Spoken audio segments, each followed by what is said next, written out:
I managed to find lots of time to read this summer, which is saying a lot. I'm not really much of a reader. I tried reading Dune back in 2021 when the first movie was coming out, and over the course of 3 months, I got through 54 pages of that because I thought it was kind of boring. Then I tried reading Three Body Problem, and over the course of a year and a half, I got through 2/3 of that. There were a few sprinkled in between, like Mrs. Dalloway, that I also dropped. The last time I finished a book was high school, and I graduated 3 years ago. So I thought I was cooked. I thought I couldn't read anymore. I mean, where's the commitment, right? Anyways, one day I'm sitting in my room and my eyes glass over my bookshelf until I decide to pick up my favorite book.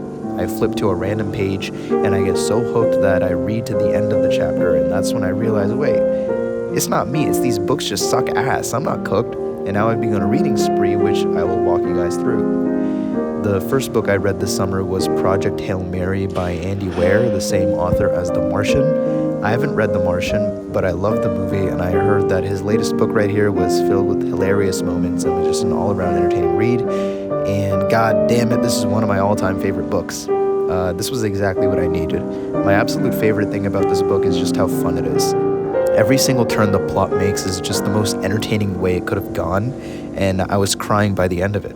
I cannot recommend this book enough if you're in a reading slump. 10 out of 10. The second book I read was Recursion by Blake Crouch.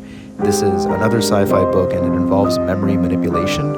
If you're looking for something that'll scratch the same itch that Inception scratched for you, this is the book for you.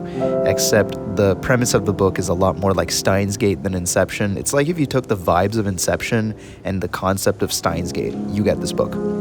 Now, keep in mind, I'm only just getting back into reading, so my literacy isn't exactly at peak form right now, but I'ma just tell you this. I read this book in 2 days. This is one of the most insane books I've ever read. Okay, this shit had me clenching every muscle. And it has one of my favorite book endings of all time. So there's that too. And the only thing that didn't really work for me here was the romance. Not to get too much into spoilers, but it just felt like the book kept insisting that these two were in love. I never really felt much romance between them, but oh well. Still an amazing book, 9 out of 10. Then I read Breeding with Bigfoot by Siggy Shade. This one I thought was pretty good.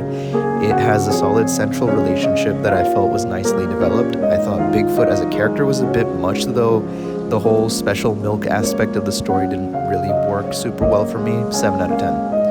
Then I read Triceratops and Bottoms by Lola Faust. Everyone knows Lola Faust, you know what I'm saying? She's always hooking us up with the dino books, and this one really delivered. 8 out of 10.